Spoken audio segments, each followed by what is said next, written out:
Okay, good afternoon, everybody, to all those watching on Zoom and to the millions watching this on YouTube. Good afternoon and welcome to Lunch and Learn.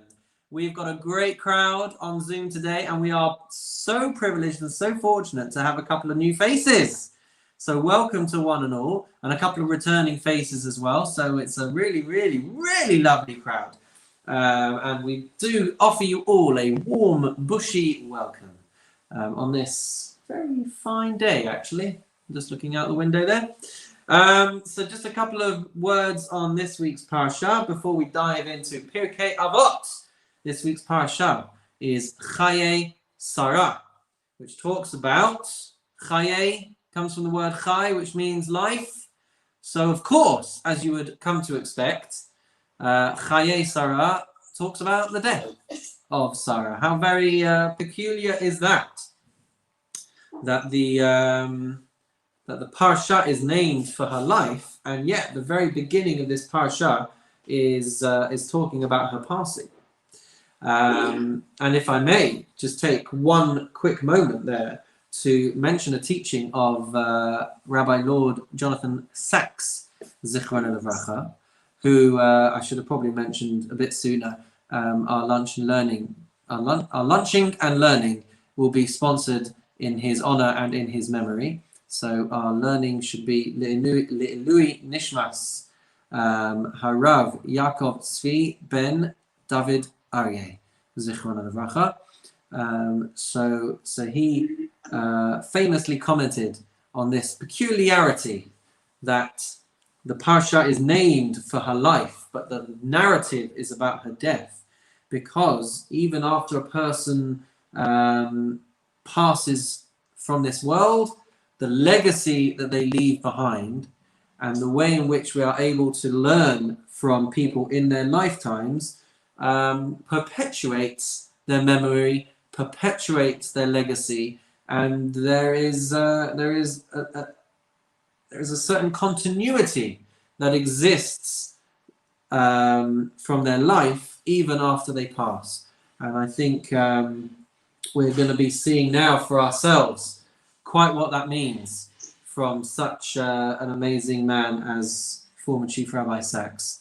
And I would not be surprised if over the very next year at least, if not further beyond, we will be seeing over and over again and returning to the teachings of Rabbi Sachs, and so much will be coming to the fore. I mean, since his passing, my YouTube suggestions have been bombarded by short snippets of Rabbi Sachs's videos and his lectures and his shiurim and his sermons, and he was amazing, and his teachings were immense, and his ability to condense the deepest ideas into terms in which I could understand at the very least was just unmatched. So this should be a source of great merit and elevation for his soul, the learning that we do together today, the discussions that we have, and the lunch, if anyone's privileged enough to get one. Yes, Paul? I was giving great consideration to whether we should be sad at his passing or whether we should accept his passing. And in some ways, the amount of learning, etc., etc. I was sort of thinking, what would he say? What would he think? What would be his, if he was still sitting there, what would he actually say? Mm-hmm. And I think the last thing he actually wants is everyone muttering on about, oh, it's really sad. Whoa, I can't tell you how sad it is. Actually, I think what he really wants is for everyone to be able to take some of his teachings and his learnings and etc. He would probably turn around, killing himself laughing and say, now that I'm dead, it's really going well. Everybody's reading it, everybody's putting their stuff on my Facebook. Yeah, I should have done this being dead earlier. I mean, that's the sort of guy he was. He would sit there and make a complete, he would turn it on his head. And I just wonder if sadness is really a Jewish response for an event which is, if we like, the shed.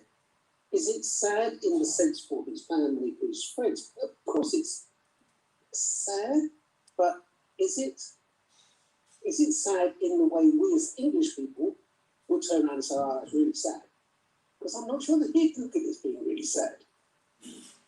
Yeah, just a thought. I mean, for the benefit of everybody here, I mean, Paul is an individual who we probably could turn to get the inner workings of Rabbi Sacks's mind. Having how many years did you spend in such close proximity? So probably about 50. Wow. So in what capacity did you work with him or know him? Well, at the United Synagogue, I was responsible for community development. I never knew. Yeah. And then from there, I went and worked much closer with him as the head of external affairs for his office.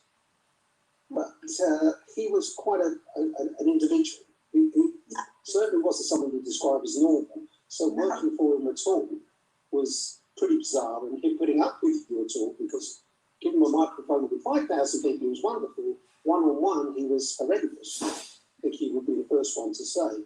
So being able to work closely with him, and him even wanting to work closely with you, was a really interesting privilege.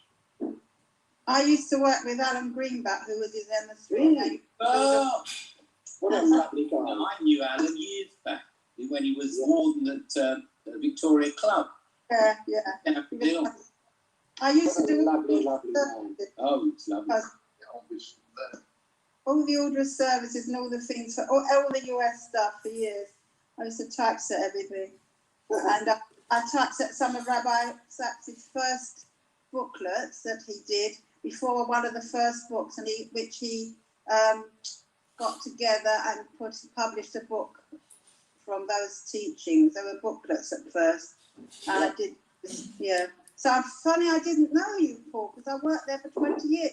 well, I've got to say, guys, if you want to sign on tonight at the Chicken Soup program at 8:45 tonight, I think Rabbi Feldman will probably love to hear all of your thoughts, reflections, and stories from your time working with or under or close to or around Rabbi Sacks, because tonight is going to be dedicated to very much to that.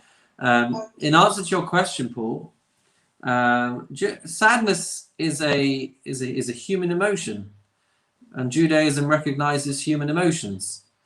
I wonder if this will tie into some of the things that we discussed with our Mishnah today, but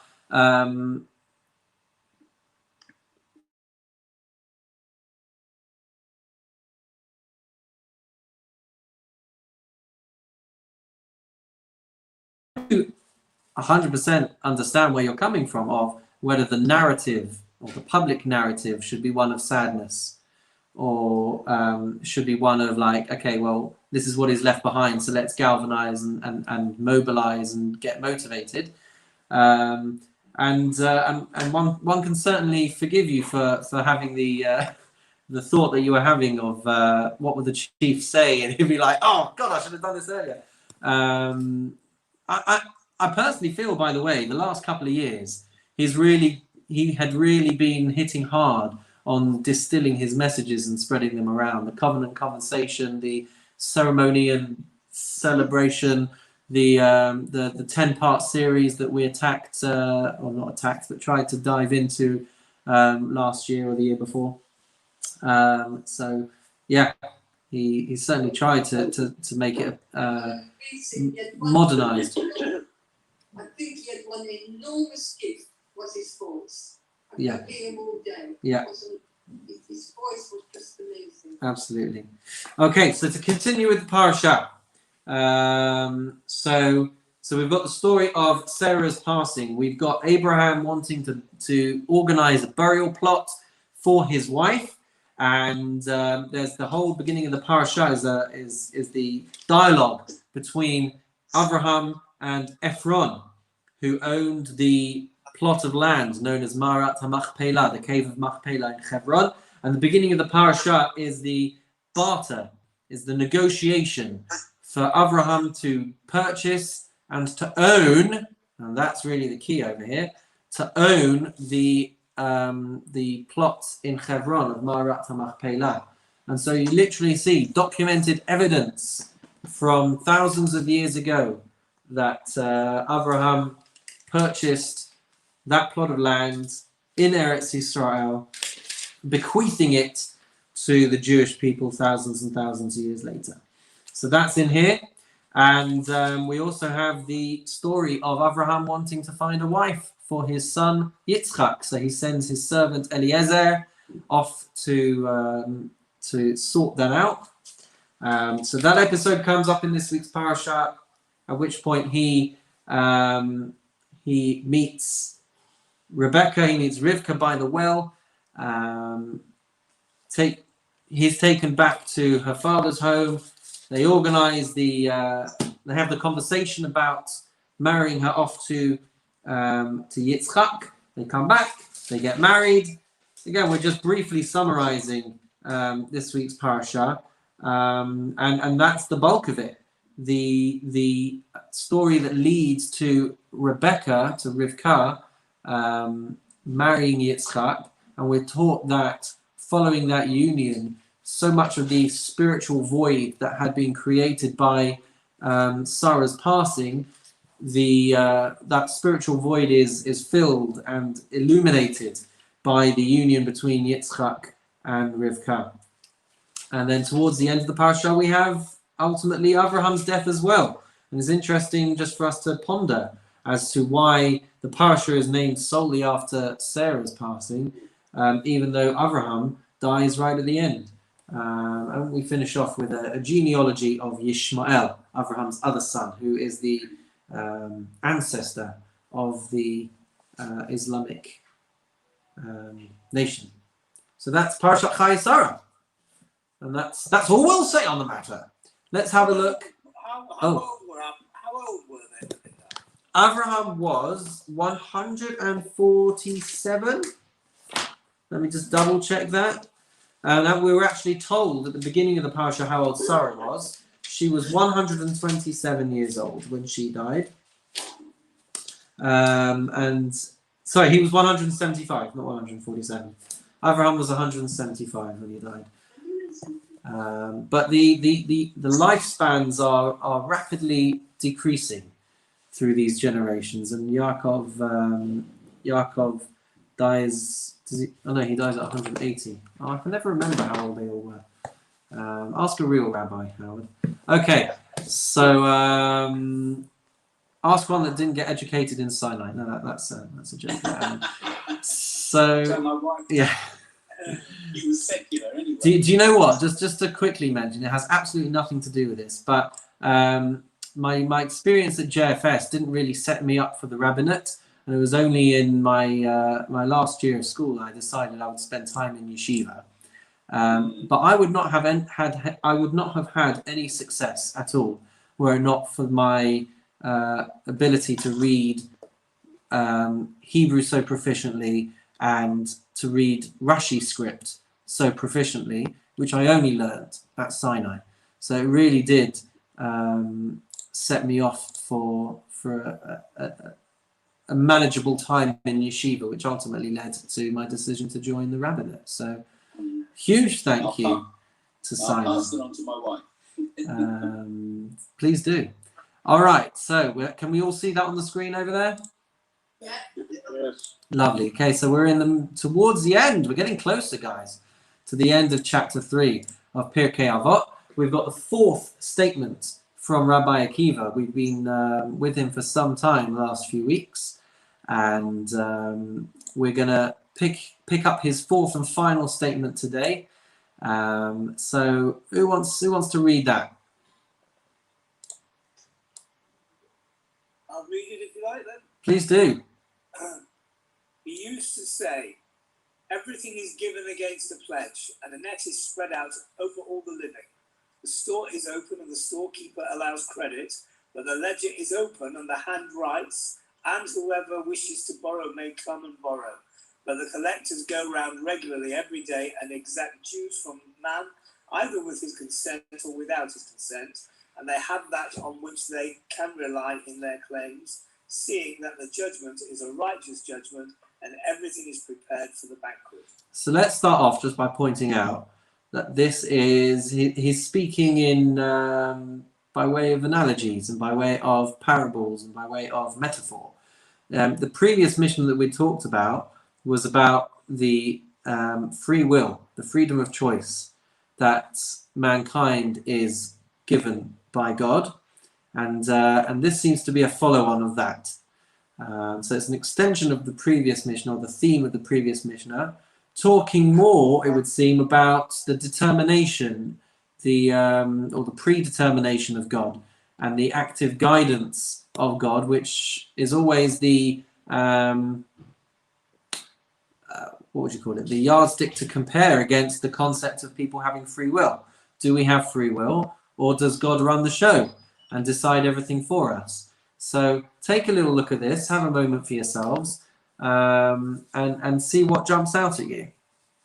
Sorry to go back to last week, but we never did discuss the concept of preponderance of works. Of what? Preponderance of works. And everything is in accordance with the preponderance of works. Gosh, you're asking me to remember last week now. So in my translation, the world is judged with goodness, and everything depends on the abundance of good deeds.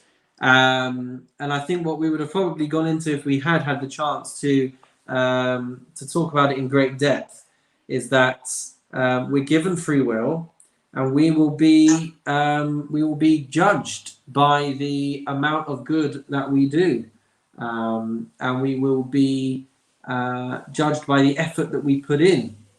So I think that was what it would have been driving at. So yeah, and then this week we follow on with this. Stop living in the past, Peter. No, I'm joking. So Well, I need knowledge. I'm half the knowledge. so everything is given against a pledge, and a net is spread out over all the living. So there's a lot going on in this Mishnah. Does anyone want to dive in with things that occur to them? Well, I think last week's was more on to some extent on the spiritual side, whereas this week I view this Mishnah more on what you do with the wealth and the goods that you're given, or how you not only spend your life, but how you spend the assets that you're given. Mm-hmm. It's more materialistic this week. It's you're given it as a loan, and you have to pay back for the goods that you get. So what are you given as a loan, and what are the goods that you are speaking of, and what is the repayment? Life, all the possessions that you have, your food, your furniture, your clothes are for you to deal with in a manner that's acceptable to God. Does that speak to everyone? Does that resonate with everyone? You have to pay back, he's saying. There's collectors come round. Not so much the practical, whatever, just so as you sow, so you'll reap. Yeah. If you throw a stone into a pond, you see the ripples go out. Mm-hmm. So everything you do has a reaction.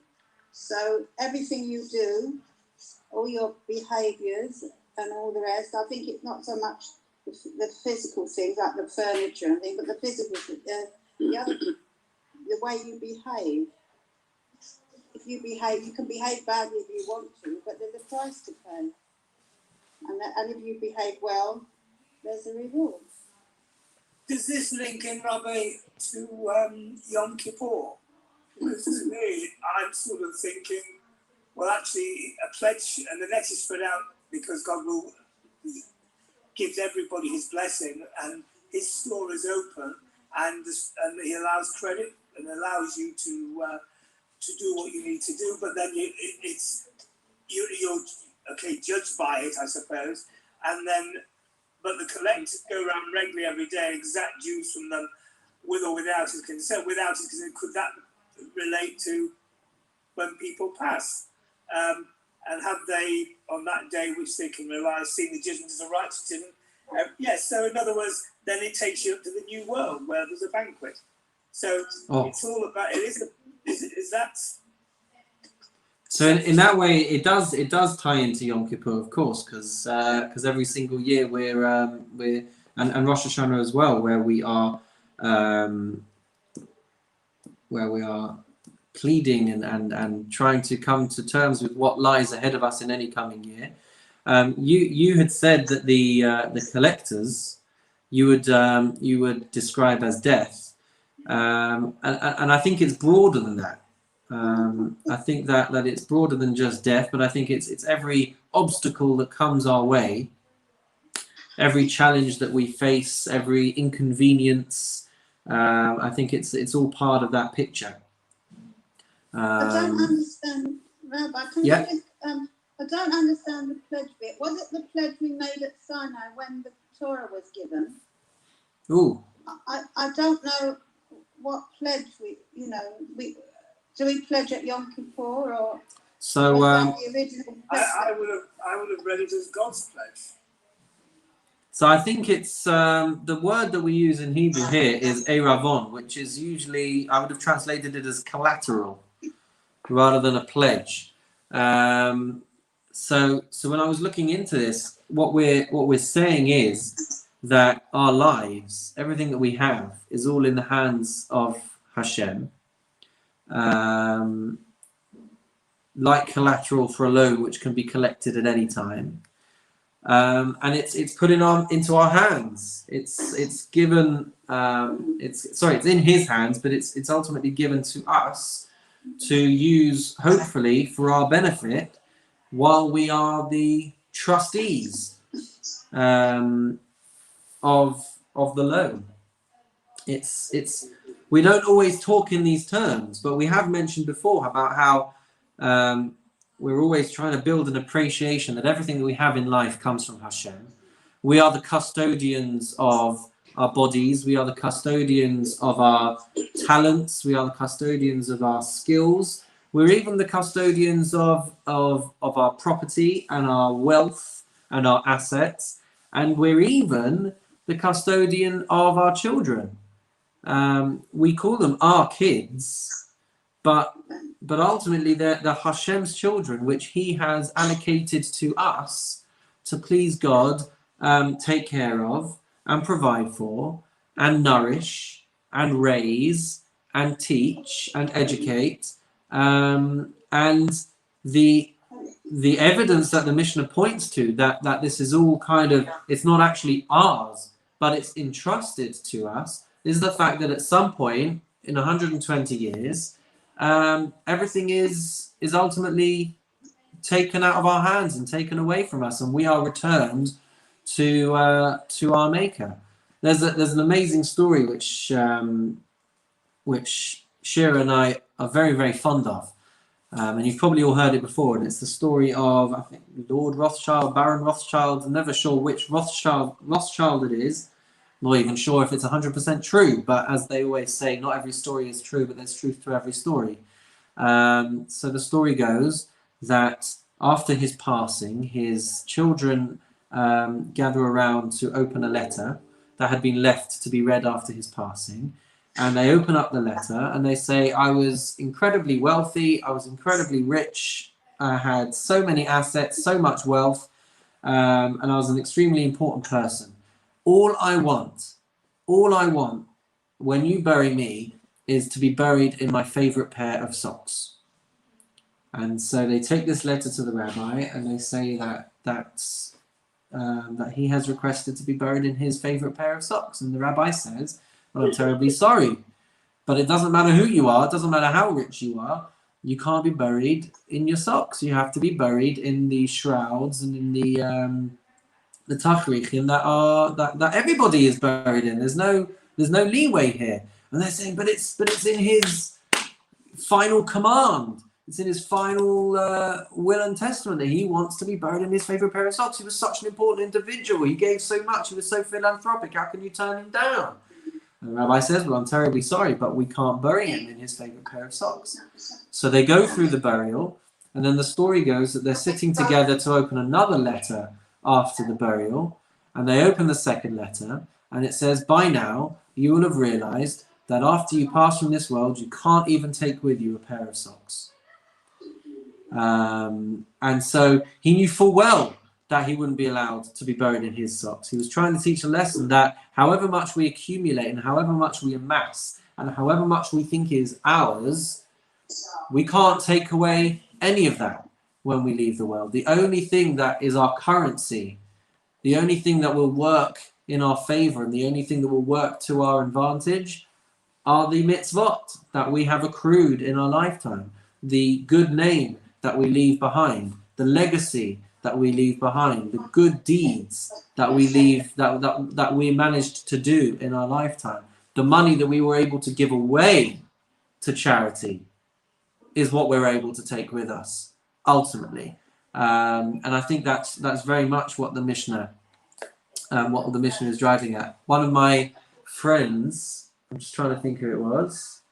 It was Daniel Fine from Stanmore, who posted on his Facebook. He said it's very interesting that as much as we are commenting and talking about Rabbi Sacks's passing in the context of his teachings, so many people are taking the opportunity to post about how he actually impacted their lives and the stories that they shared with him and the things that he said to them and the things that he might have done for them as individuals. And ultimately that plays a big part into what we remember after a person leaves the world, is what they actually did for other people, how they actually made people feel, what they actually contributed in that way, and not just what they were able to accumulate for themselves. Does anyone want to jump in? I thought I saw a couple of hands coming up on the screen. Yes, please, Rabbi. Go on, Stanley. Stanley.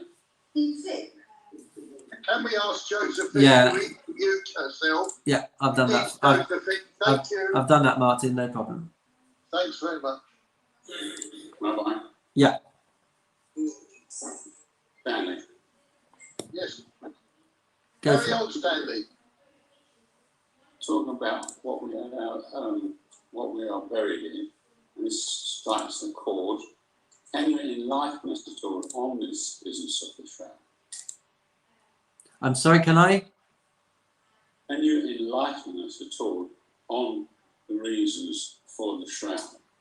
Well, from what I understand, historically, I believe it was largely to be able to equalize everybody at the point of passing.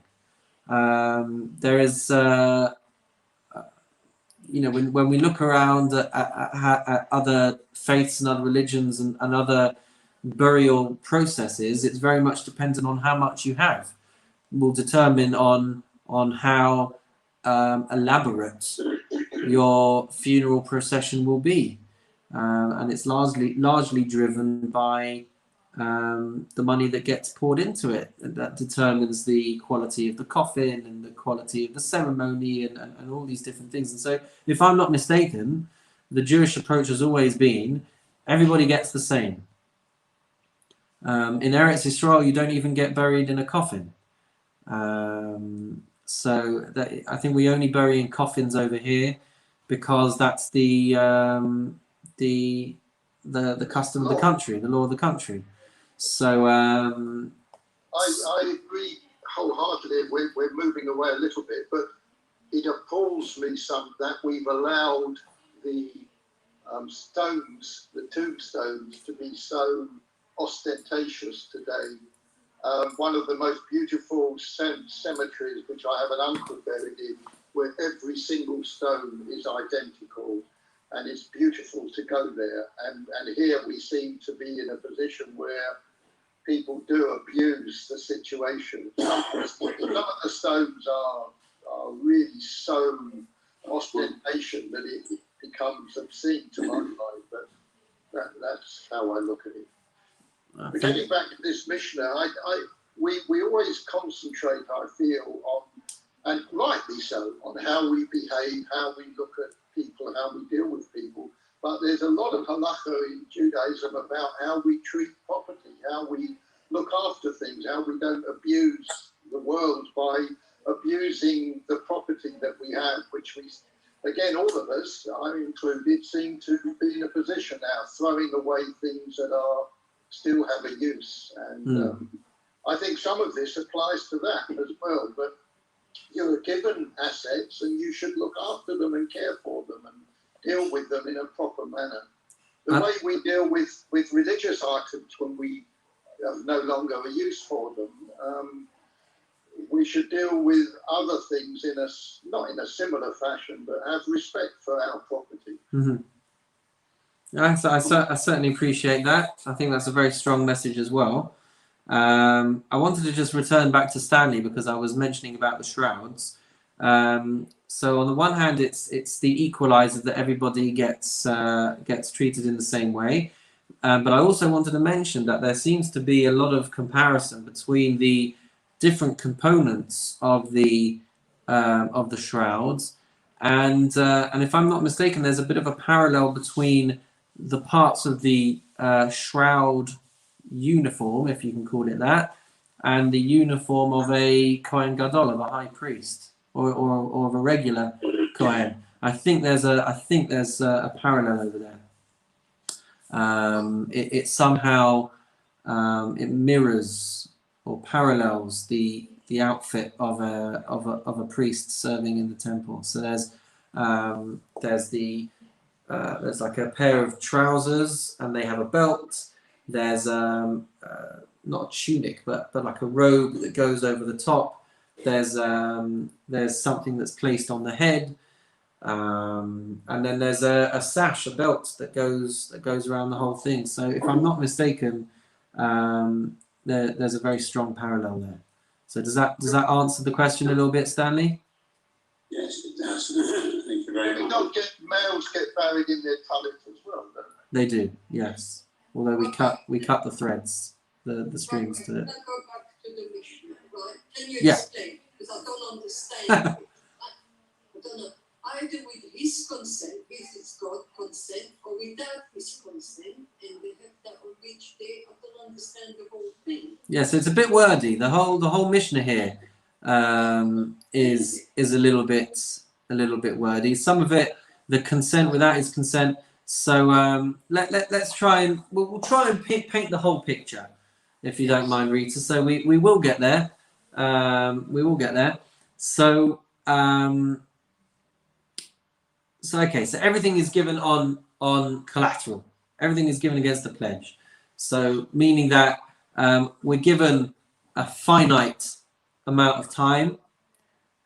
We don't know how long it's going to be, but we know that it's all in God's hands. And our lives are given, and they will ultimately be taken away, please God, after 120 years. And not only that, but everything in our life is given to us and is entrusted to us. So we're given every potential opportunity, and it's just up to us now to decide how to use it. So again, we talked last week about the determination and the guidance from Hashem's perspective and how that balances against free will. And we've talked a lot about this kind of concept before, which is that Hashem gives us the world, gives us all these opportunities, and gives material wealth and talents and skills and life itself, the ability to create, the ability to destroy. But ultimately, it's up to us to decide how we're going to do it. But there's a cost, and there's an accounting that is going to be taken at the end of all of it. And whether we use them for good or bad will determine how successful our life is. And if we build an awareness, as we've discussed before, if we build an awareness that we're just a trustee for God, and that all of our possessions in life have been entrusted to us by God, then that's supposed to spur and motivate us to want to be more compassionate and more charitable, and to give away whatever we can to help other people, because it's not really ours anyway, and we're not going to be able to take anything away with us. So that all plays a big part. I did have another analogy, but I might save that for a little bit later. So we're then talking about the net that is spread out over all of the living. And on the one hand, we can interpret this as follows, that we are given the ability to make choices, we can move freely, but ultimately there is something over us. There is something that does trap us, and that is God's will and God's plan. So even though we can move freely in any direction, ultimately there's what he describes here as the net that is spread out over all of the living. If we think about it with a fishing analogy, so a fishing net, these huge trawlers that catch huge amounts of fish. So they spread these nets into the ocean, and they're enormous nets.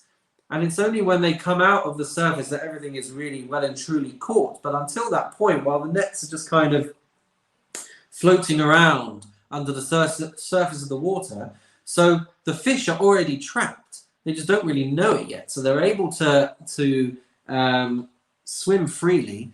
But as soon as we pull the strings, that's when the fish will really realize that it's caught in a trap over there. So for us, we have this net that's spread over us, which is the finite lifespan of our lives.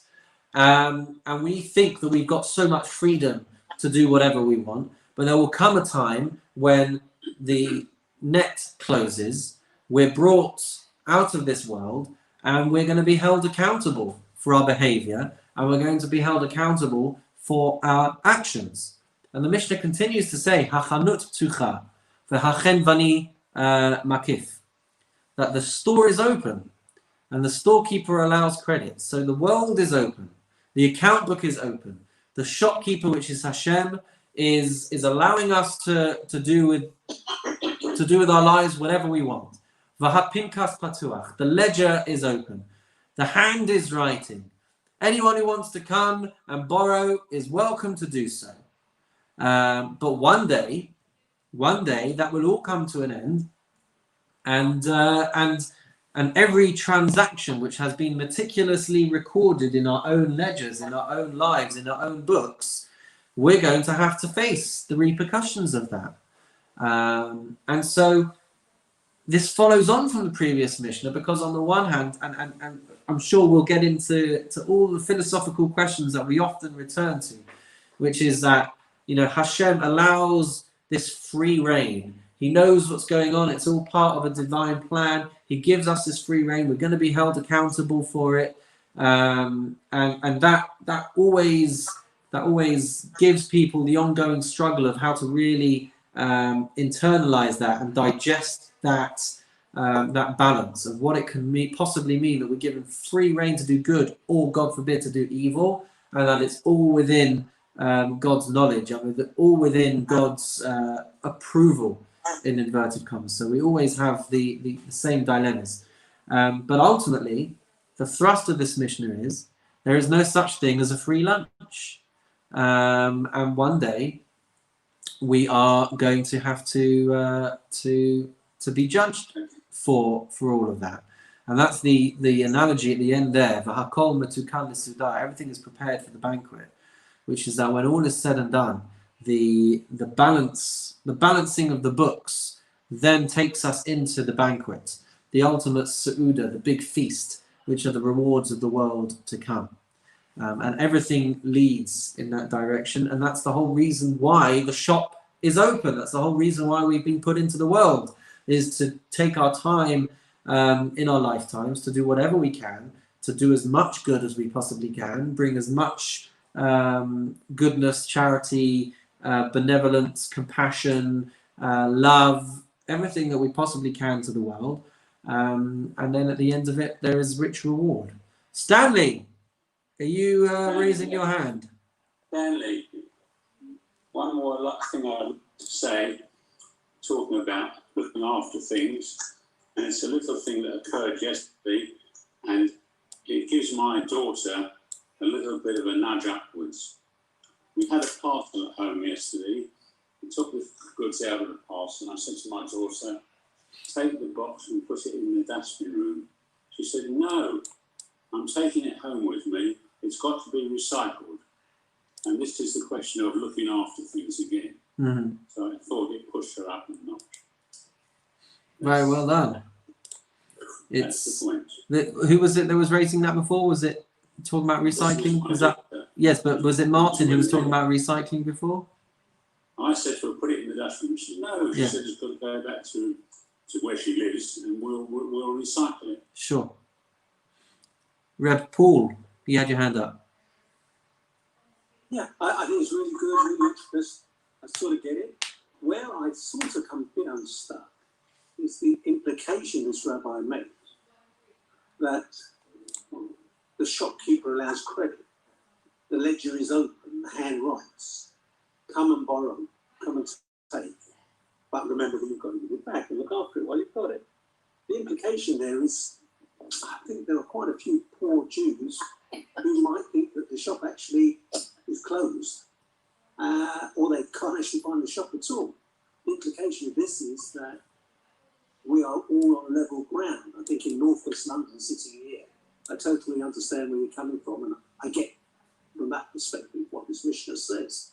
But I have a problem with it in it implies a lack of poverty. The poverty is not something that, if you're talking about Jewish people explicitly, okay, even worse, because I think then we wouldn't have poor Jewish people.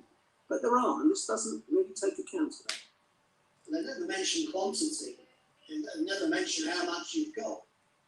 So, well, whoever wishes can come and borrow.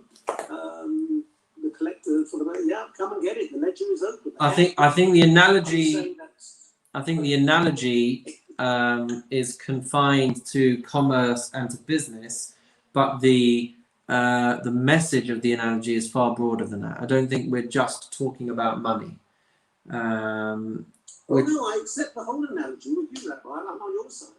I totally get it. And I'm saying the analogy is everything that we're given to look after from our families, our children, all sorts of things.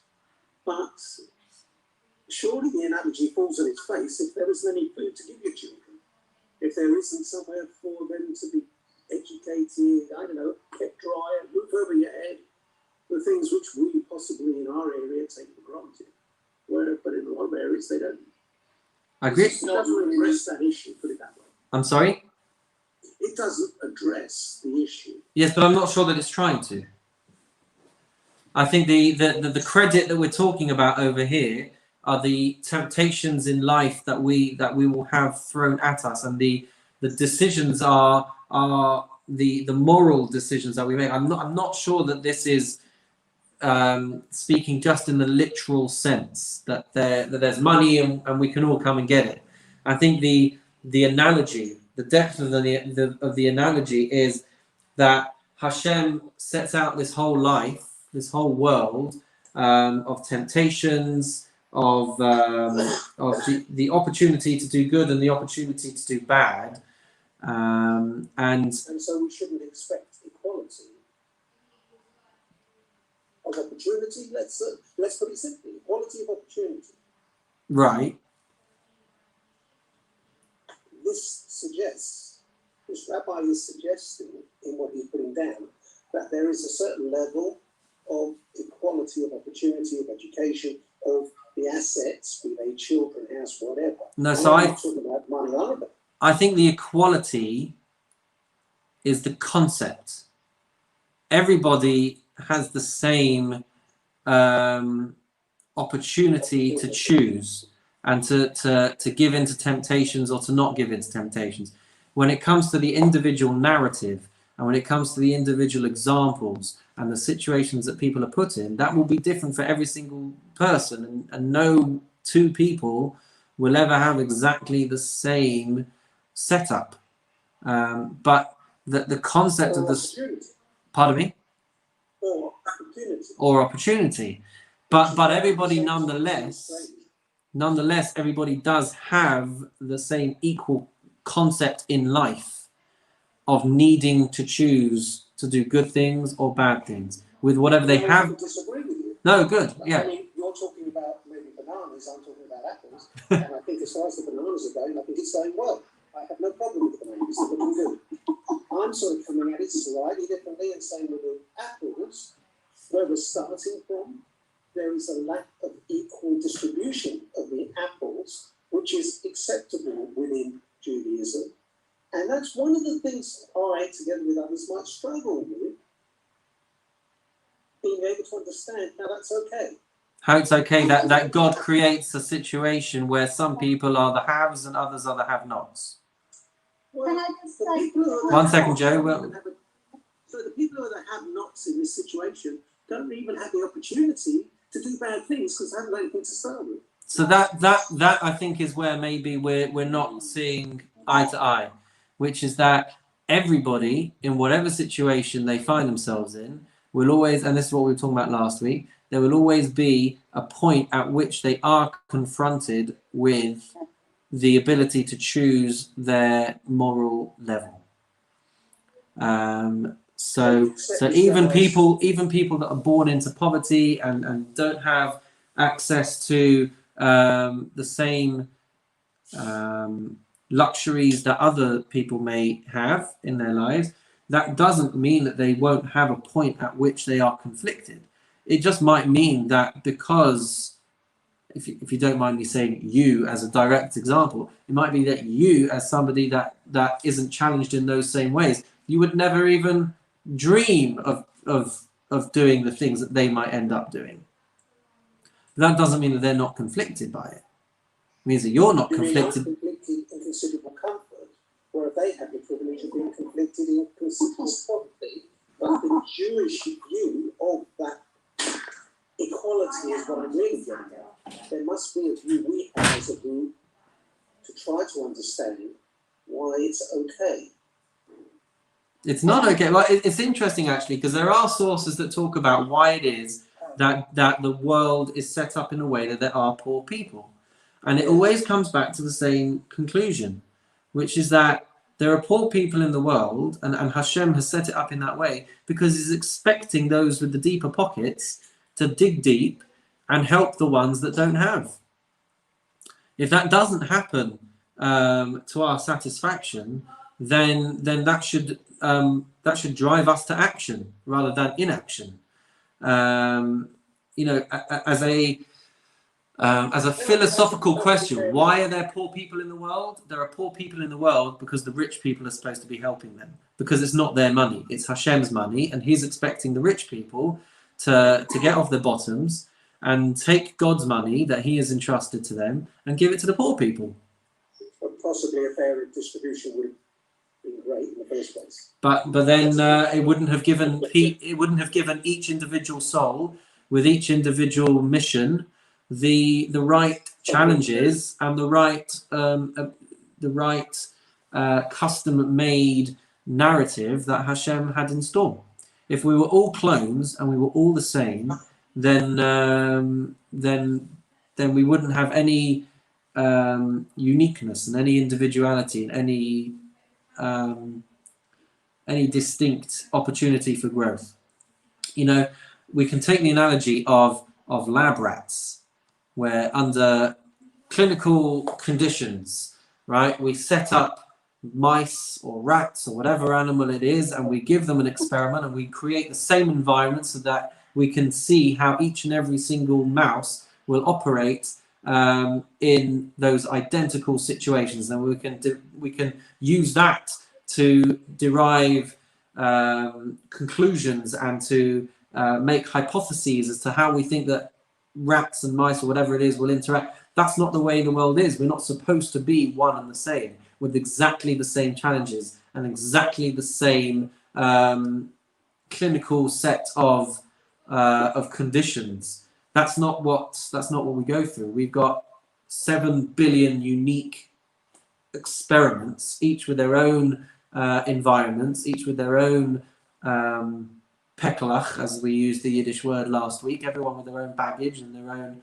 unique makeup. And as individuals, we are expected to be the best that we can possibly be. And Judge Fry was talking about this last night as well. We're not supposed to be the same.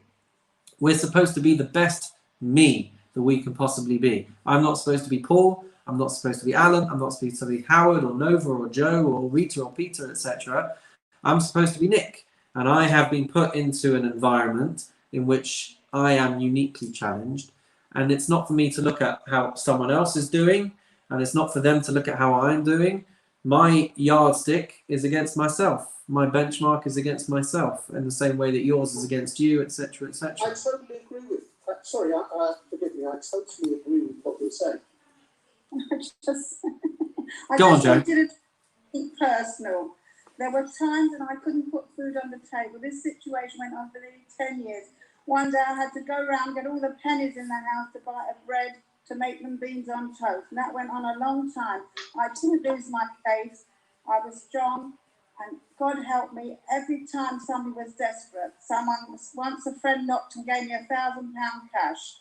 Another time, my mother, a quick story, who didn't believe in dreams, she rang me one morning. She said, I couldn't pay my electric bill. They were going to cut it off. She rang me and she said, Josie, I dreamt of your father who died some years before. And he told me, take your post office book, Anne, and go to the post office and take this amount of money and give it to Josie. So she rang me up and she said, and I've got the money for you. And that was that money for the bill. Now, all I did was say to him. That's scary. Wow. And that it happened so many times in my life through that 10 years. They gave me £1,000 to pay my kids' school fees. I didn't want to take her out of her course on the last year and I couldn't afford the payments.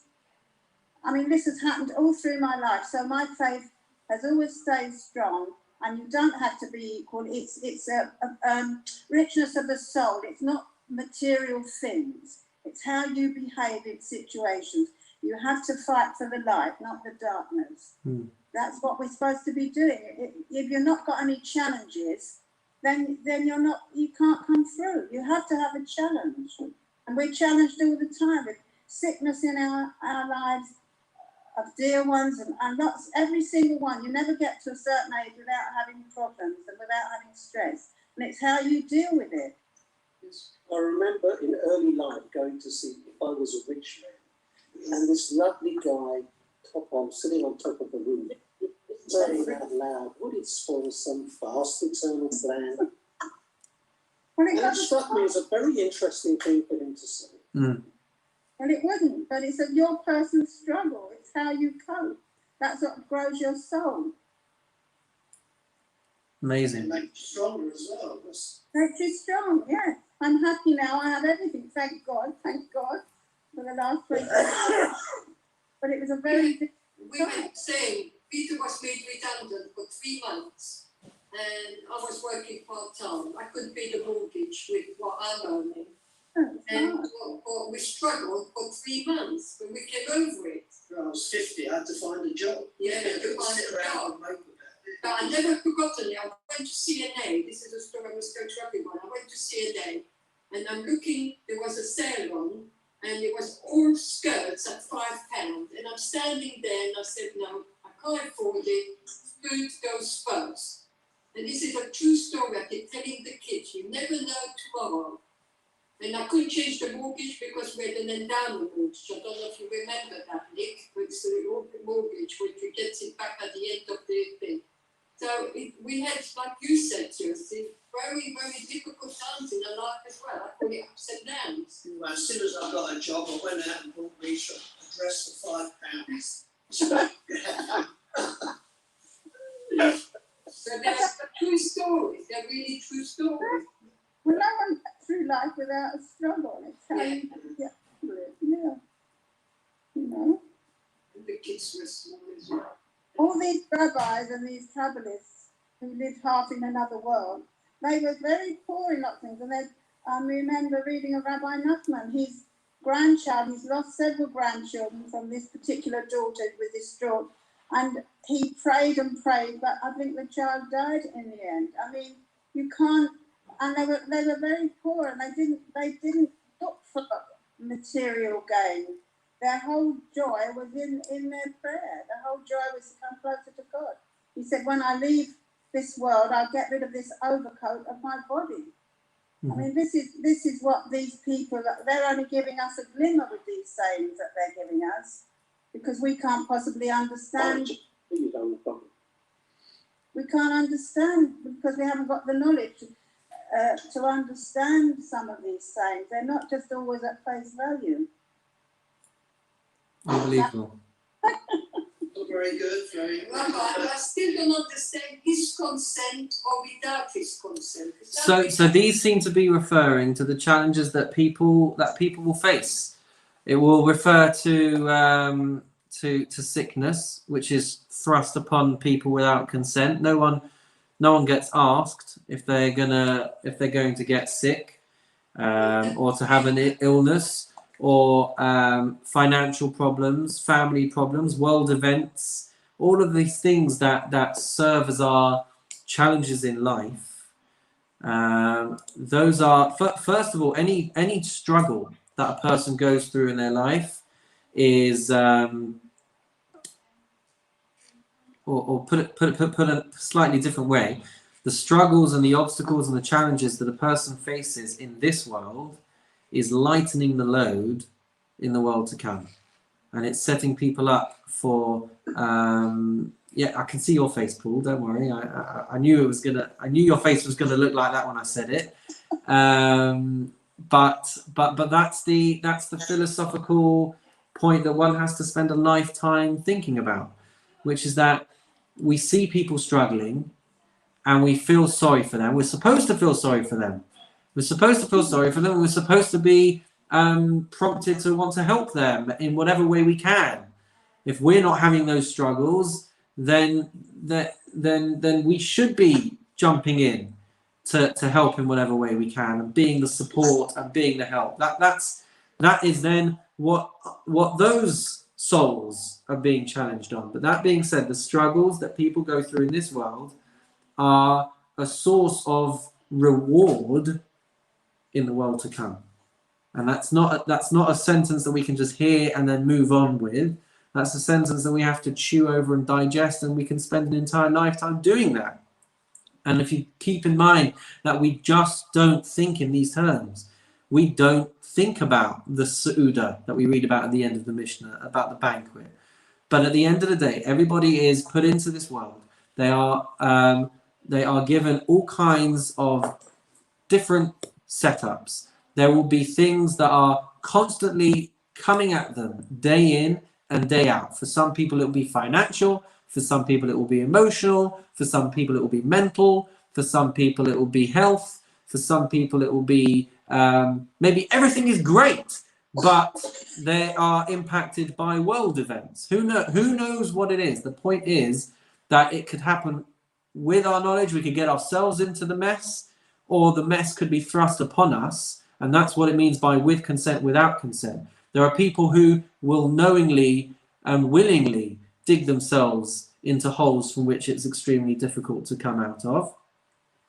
And there will be some people whose challenges come from external forces. The point is, we all have the same. The great equalizer, Paul, is the fact that we're all given struggles, and the fact that we're all given challenges. Some people's challenges look easier than others, but that's it's all relative.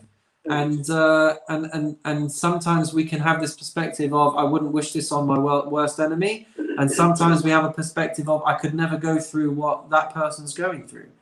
And the challenge is to realize that we have got our challenges, and we have to be taking care of ourselves. And if we are seeing people who are in need, then 100% dig deep, get involved, roll your sleeves up, and do those do what is required of you to go and help those other people, because we're not all given the same opportunities, and we're not all created equal in that way, but we are all one organism. We are all one limb of the body, all of humankind, and so we have to do whatever we can in whatever way we can.